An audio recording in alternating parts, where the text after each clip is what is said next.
All right. Is this good? Yeah, I think so. Yeah. All right. Camera. Just move it back a little. Back. Okay. All right. There we go. All right. Let's do it. What is up, people of the internet? This is Brownstone and Luke Catwalker coming to you with another video, and welcome back to the Upper channel. It's been a while since we posted, but yep, the all-powerful duo is back. Yep, and for one final go-around. Yeah. Before we begin the review, we'd like to explain. I'd like to explain like what's been going on. I didn't expect to relaunch the channel this fast. I was gonna give it some time, but we now have a different direction that we want the channel to go in. So this will be our final time appearing on camera, because we'll be switching to an entirely new format for the reviews. So yeah, enjoy seeing us while you can. This is the last unscripted review. The rest will be more professional quality and scripted. So consider this the final video in the old Outer Producer regime, because things are definitely going to be changing up. With the runaway success of the My Little Pony channel so far, we felt compelled to just reach for the moon and stop being content with just this homemade, unprofessional quality. So this will be the final time we appear on camera. Alright, let's do it. So, Indiana Jones and the Dial of Destiny, the final film in the Indiana Jones film series. Now, let me start off by saying I am a massive fan of this franchise. You, Luke? Oh, yeah, obviously. I mean, I just can't get that song out of my head. The theme song. John Williams is back in composing this film, and he does an outstanding job. Oh yeah. I'm certainly gonna miss the guy. I mean, this is said to be his final film composition ever, and I think for his final go around, I think he did an outstanding job. Especially the credits version of the main Raiders March. It's definitely updated, and it is awesome. Yeah. So for this review, this is not gonna be like our normal reviews. We're not gonna go into the entirety of the plot. We're only gonna offer minor spoilers because we want you to see this film for yourself. And I think the old trope of us spoiling everything and then saying you should go see it as a tired trope, because it kind of ruins the movie for you. So yeah, we're not going to do a full plot rundown. We're just going to state some things that worked and some things that didn't. Hopefully keeps this review at a concise runtime. So where to start? I think I should start by saying the opening sequence is awesome. Like, this is before we see Dr. Jones as Harrison Ford today. Then the de-aging effect. I mean, I knew they were gonna do de-aging effects because that was all over the headlines. So after coming off of the Flash, and it's kind of okay VFX. I'm not gonna say they're bad, but okay VFX. I was not expecting the de-aging effects to be much better, but thankfully the de-aging effects actually look convincing. This genuinely felt like an Indiana Jones adventure taking place in the past. And I think the whatever technology they used on Harrison Ford's face, it definitely looked convincing, that's for sure. And I just want to say I love the sequence in general. This sequence is the opening of the film. It's meant to hype us up. It's meant to introduce the Dial, all that. And it's a fantastic opening sequence. We're introduced to Indiana Jones again. We're introduced to our villain. And yeah, there's really not much to say other than it's a fantastic sequence. John Williams immediately kicks things into gear with a heart pounding score. Oh yeah. I think I heard the theme a couple of times. Yeah, one when he was on the train running. We had this wide shot of him on the train, and the theme's kicking on dun dun dun dun dun dun, dun. And I think another time when he and Basil Shaw were off the train, they got the Dial, and we had a softer version of the theme playing. In general, the use of the Indiana Jones theme was very smartly put and very smartly sprinkled throughout the film. Would I have preferred if they blasted it in our faces every action scene? Well, I'm a sucker for the theme, so I have to say yes. But John Williams or whoever was in charge of editing the music into the film really used it in a smart way. Hey, actually, it was John Williams who composed the score, so he actually did a really good job on it. Yeah. So so we're so we so I personally like the relationship between Indiana Jones and Phoebe Waller-Bridge's character. Character. And her name is Helena Shaw. Yeah, Helena Shaw. I'm sorry, that is just a hard name for me to say. Helena Shaw. There we go. I'm sorry. It's just hard for me to say. It's not an easy name. So yeah, I thought she was a pretty cool character. Yeah, this definitely continues a trend in the Indiana Jones film series, in which Indy is joined by a companion, and she actually does really well. We actually have several companions throughout the film. Oh, well, not several, more like 3 main leads. We have Indy, of course. We have Helena Shaw, and we have this little boy that Helena works with named Teddy.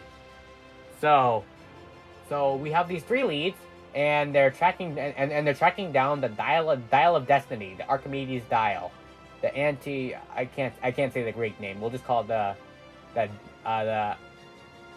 Archimedes dial, the dial of destiny. We're gonna call it the dial of destiny. I'm sorry. So the dial of destiny, it's this artifact that can apparently enable you to travel to any time you want during a storm. You basically have to fly your plane into a storm, and then you'll emerge on the other side. But be careful about continental drift, though. Yeah, that was actually a pretty smart subversion. I mean, we knew that eventually the villain was going to take the artifact. We knew they were gonna win, because that is a common in Indiana Jones trope. Oh, which Indy the Nazis are chasing Indy and co, and then they find the artifact, villain takes it, and then they die. This movie really felt like a classic Indiana Jones adventure, and I think that's something audiences really needed after the Kingdom of the Crystal Skull. Not like Kingdom of Crystal Skull didn't feel like an Indiana Jones adventure. It definitely did, but the twist, but the alien twist at the end, I can see why that would rub viewers the wrong way. This really felt like a return to form, and that's actually good for the final installment.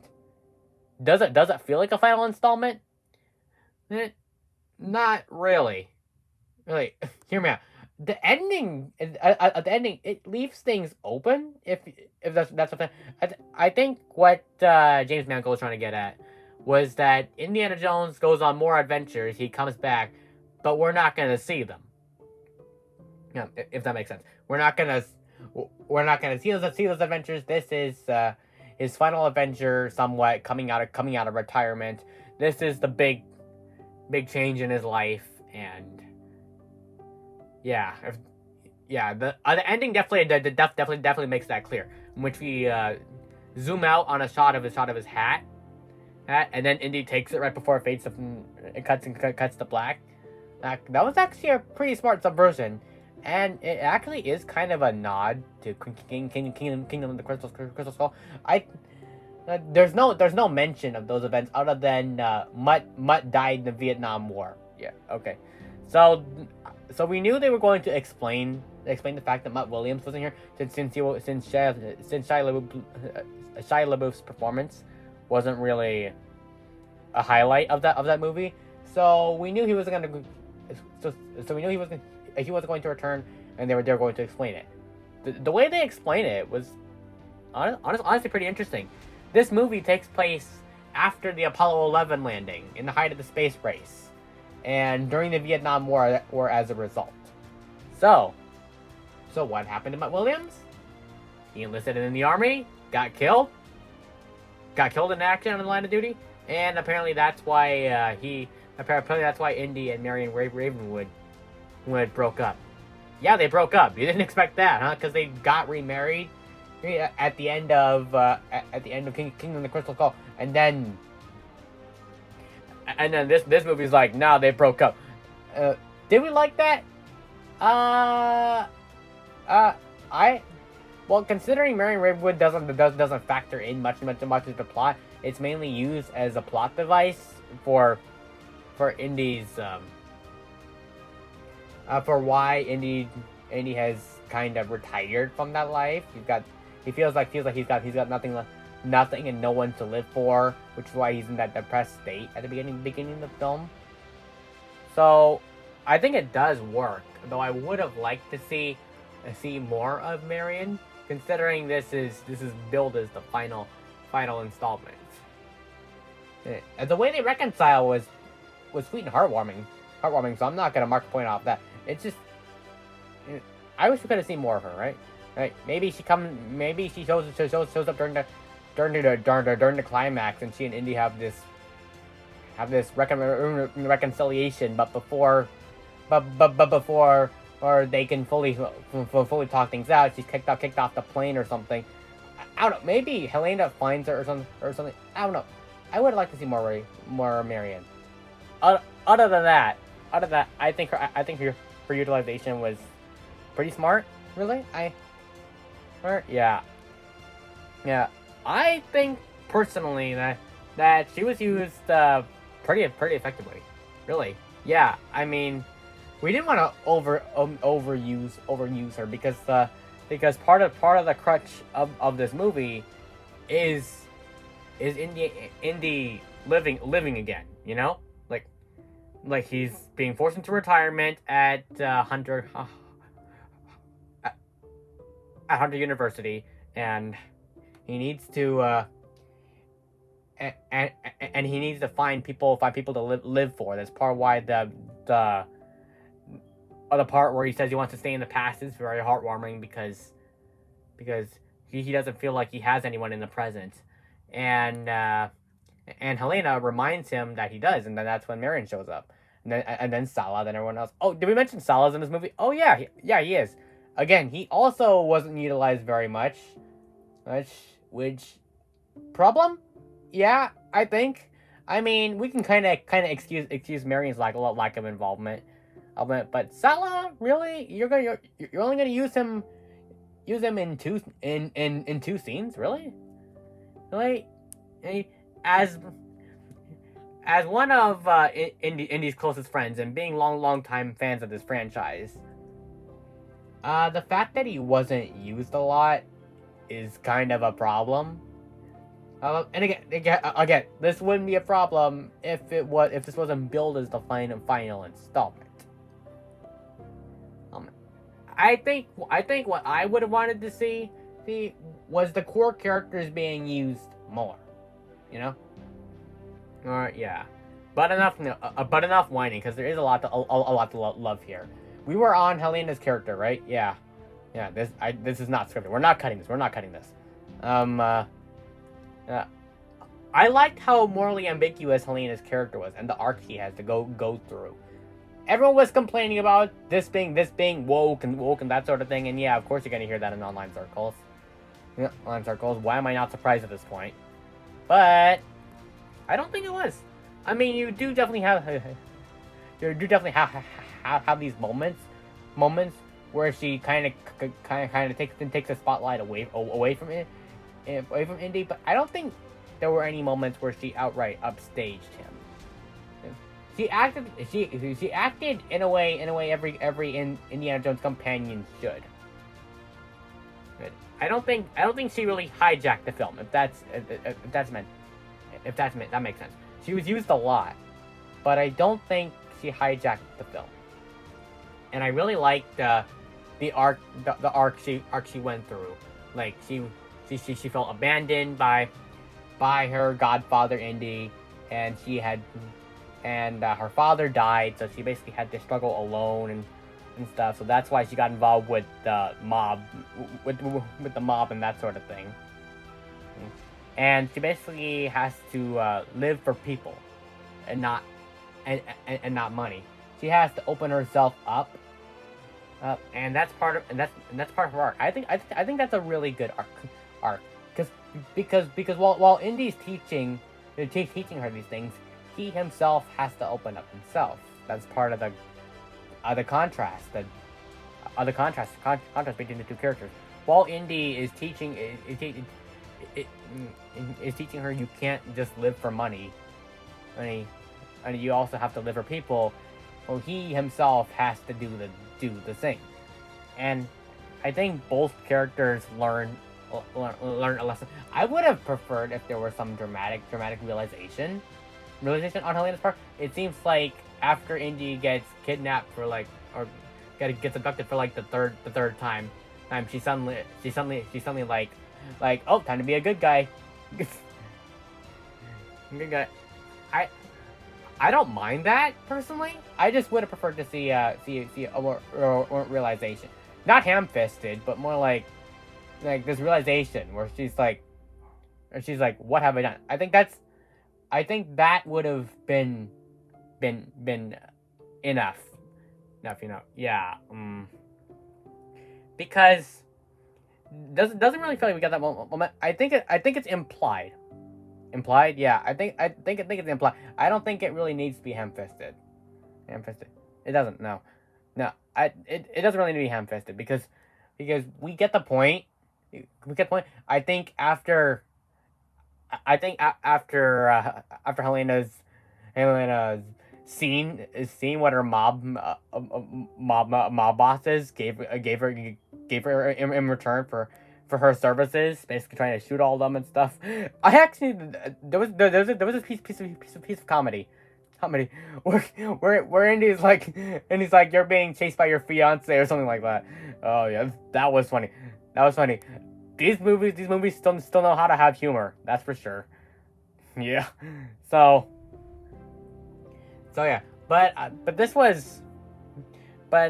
although we didn't get a dramatic realization, I think it's implied because she definitely we know she learned something because when they're in the past, Indy is saying I need to stay behind in the past, let me stay behind in the past, and she's like, no, you have so many people live for. Then he knows she learned something. Yeah, you're right. So yeah, okay. So okay, that does make sense. So while we didn't get that get a moment to herself where she realizes that I think her putting in the effort to rescue Indy the way she did more than shows that she learned that she learned her lesson. This and going back to what we said previously, she services the story in a way that doesn't hijack it. This definitely still feels like an Indiana Jones movie, which is something a lot of people were fearing with all the leaks and stuff. And you had Doomcock, aka Overlord DVD, basically coming out and lying, saying that Helena Shaw is going to replace Indiana Jones and goes for the foreseeable future. No, that was a lie. Even James Mangold said that wasn't going to happen. Yet everyone believed it. Yeah. The Phantom Menace, am I right? Yeah, it's not just the Phantom Menace. It's all right grifters in general. You know, I mean they're gonna run with anything in an attempt to hurt a Lucasfilm project. That's a given. Yeah, because if it's not made by Lucas, it's automatically bad, I guess. Yeah. So yeah. But we're happy to report that this definitely still felt like an Indiana Jones movie. So yeah, I like how like throughout the whole thing, we constantly see the other Nazis on their tail. And Voller or Voller, I don't speak German, so Voller I'm gonna call him. Or Dr. Smith.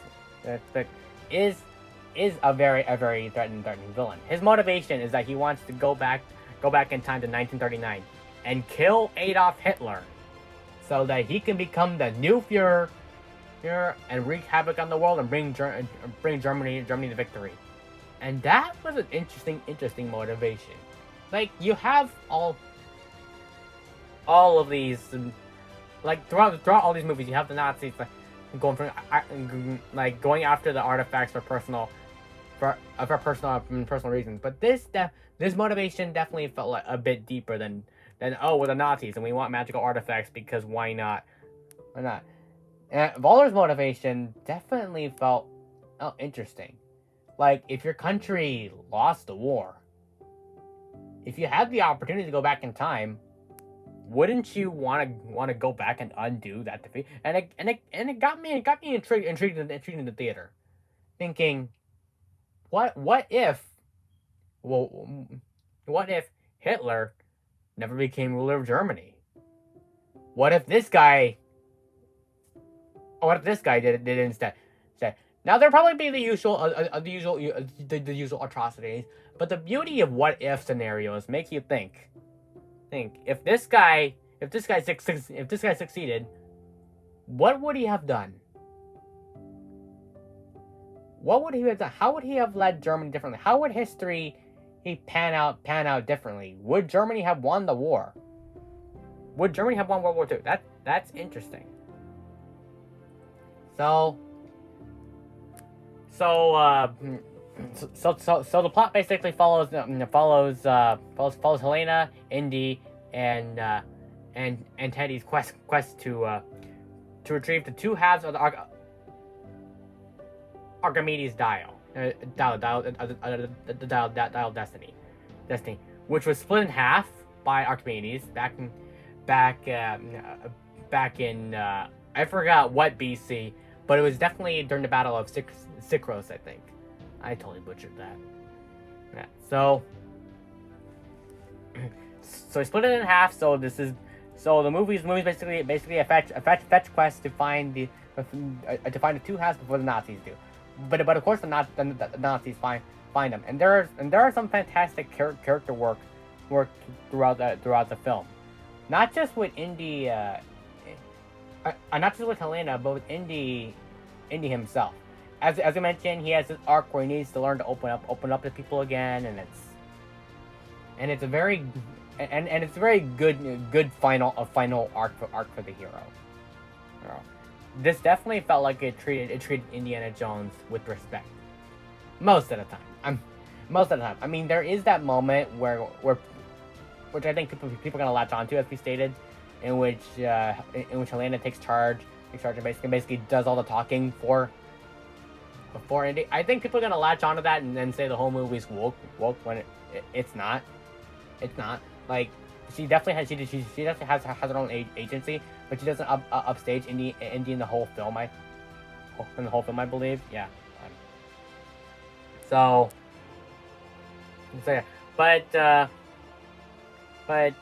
lot of the conflict, and this is something that James Mangold executed brilliantly in Logan.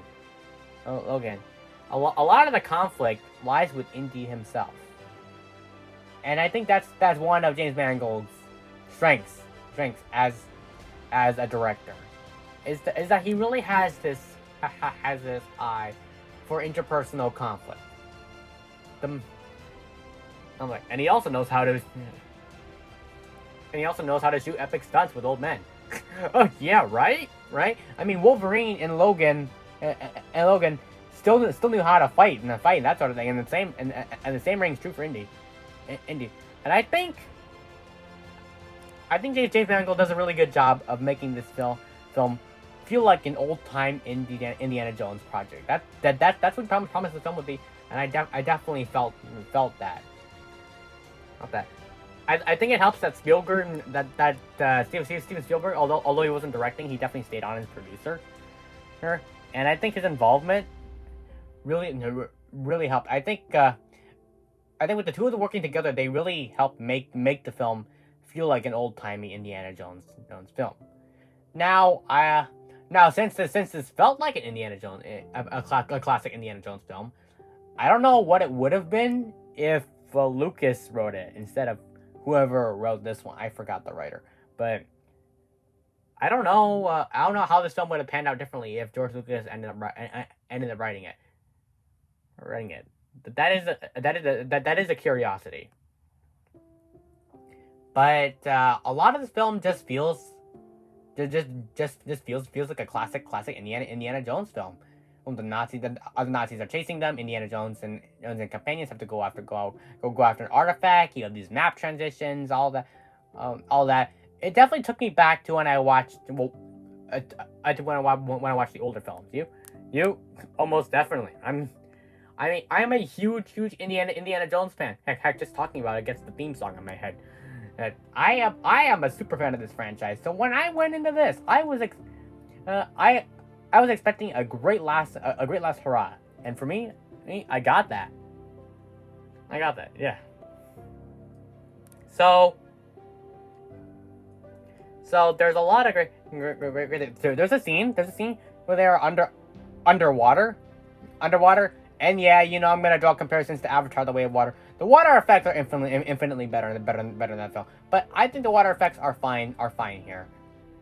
This is definitely meant to be more realistic and not Pandora oceans, which are just stunning and beautiful. So I can excuse the water effects here because it's Earth water, not Pandora water. Yeah, I don't even know why we have to bring that up, but I guess we have to compare everything to Avatar now since we're the Avatar channel. Oh, right. Why? So I think this film overall is really good. John Williams provides provides a great last hurrah, and anything you wanted to add? Well, I wanted to add that the fighting and that the whole Battle of Sykros in the past was pretty cool to see.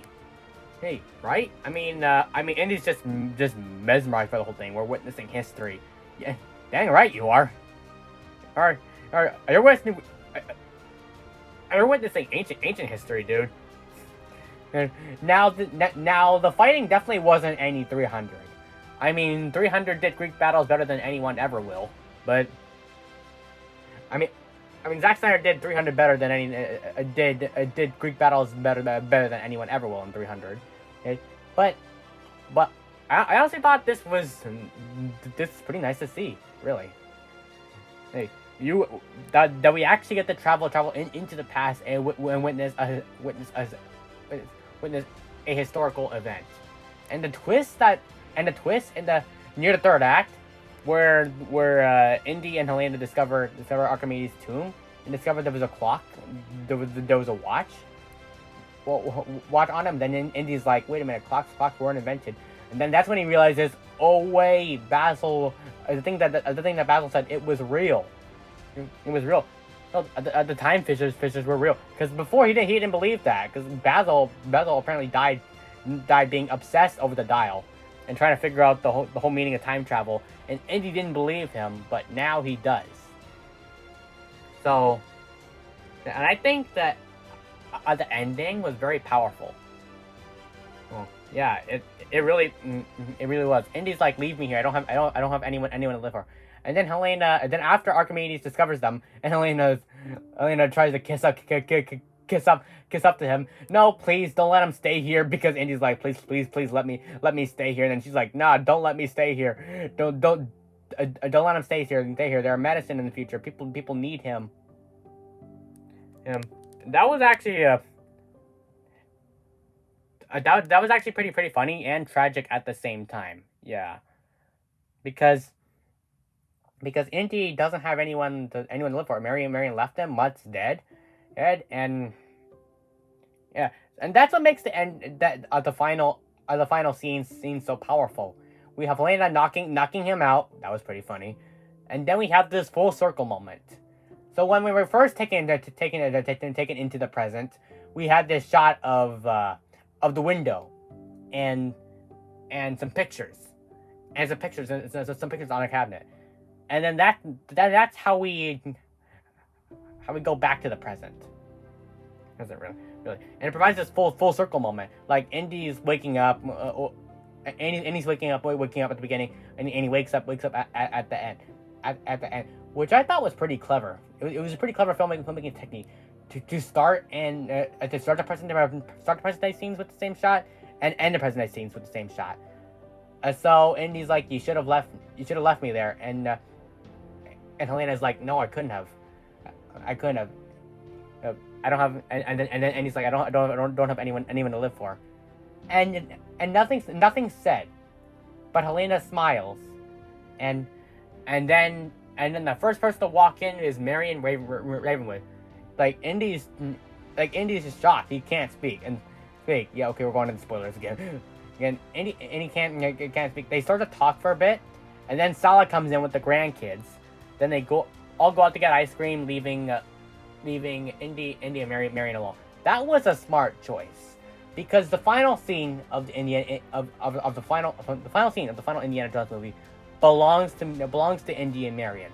That's how this all started. They deserve their moment.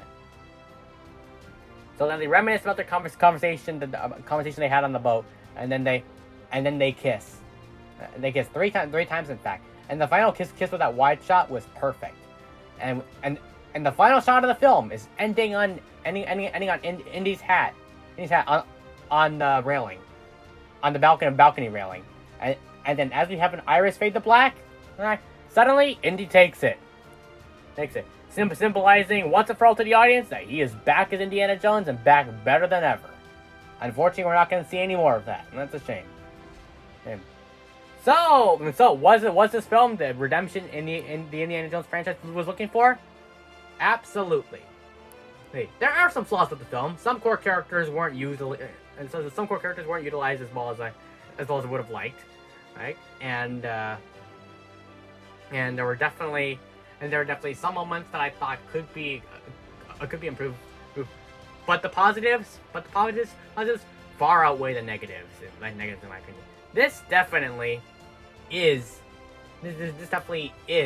worthy of being the final Indiana Jones installment. It respects Indy. Feels like an old time classic, which is exactly how this franchise deserves to go out. Oh, no sci-fi.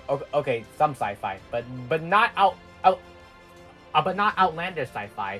Enough to the point where it feels tangible. No, this definitely was the redemption that the Indiana Jones franchise looked for, and I really think they ended it on a high note. Definitely, I'll be rooting for it in the box office. Oh yeah, that's for sure. Here. Go see this film for yourself. It's really good, and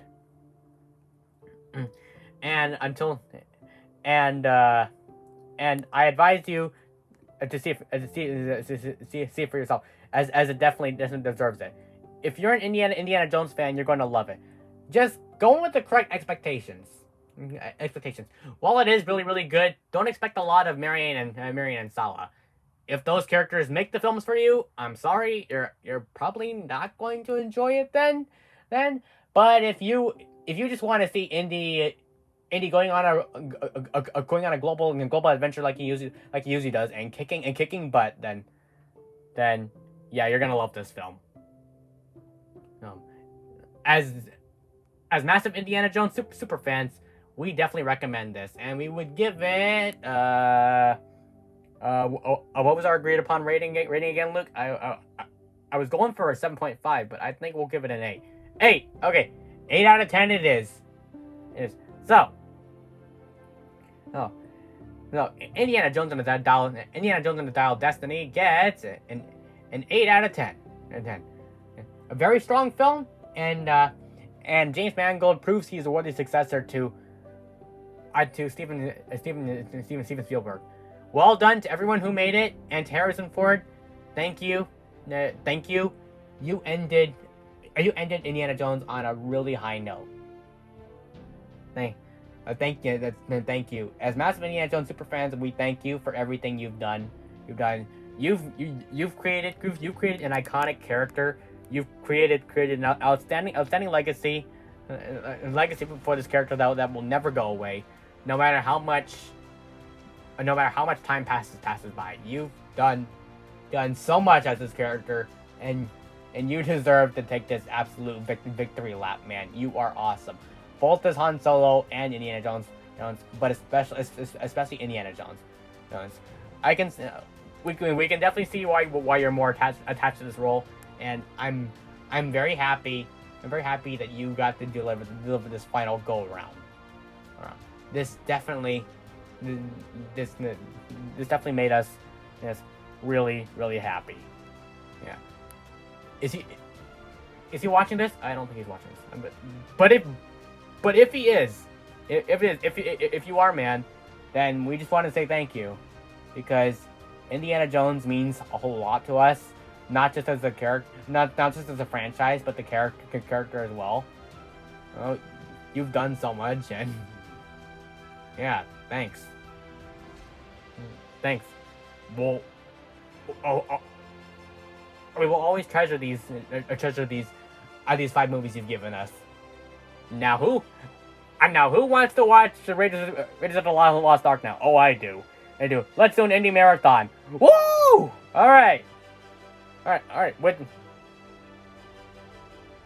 right. So, with that being said, thank you all for watching. If you enjoyed this video, please be sure to like and subscribe, right, to be updated on future content.